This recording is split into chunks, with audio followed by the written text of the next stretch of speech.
So now I'm going to have you read a few different things about the Harlem Renaissance. So the first one is a really great introduction. What was it and why does it matter?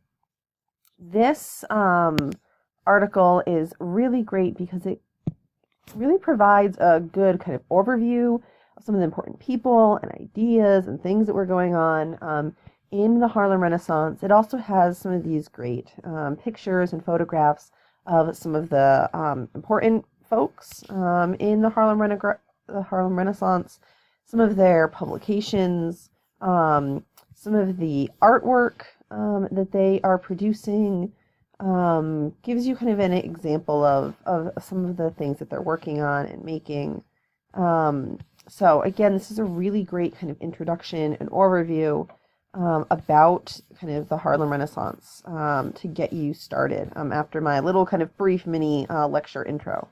The other thing is this little intro that is mostly talking about kind of poetry. So it will give you some ideas about some of the different kind of like time periods of the Great Migration.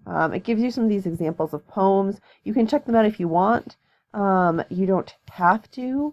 What I do have for you guys is some of these particular poets. So for example, Margaret Walker, you'll click on her, it'll bring you to a biography so you can learn more about her.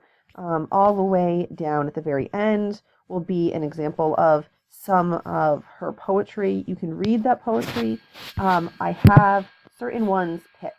So for my people in lineage, you can either click on it there on the website or here in this list.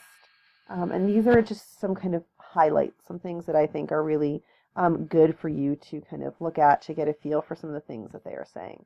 Some are longer, right? This one for my people is a bit longer. Some of them are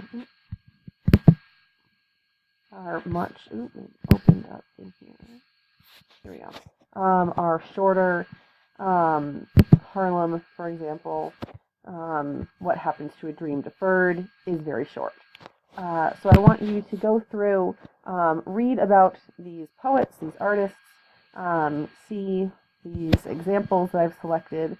Although, like I said, if you want to read more and dive in and you're kind of a poetry enthusiast or you're really liking some of their styles, definitely feel free to read more.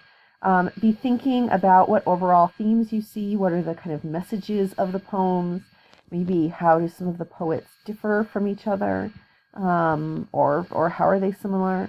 What will the impact of the Harlem Renaissance be on African Americans as well as on whites and the kind of American society in general? And what is driving them to create these poems? What are they wanting to express? And why do they feel the need to do this?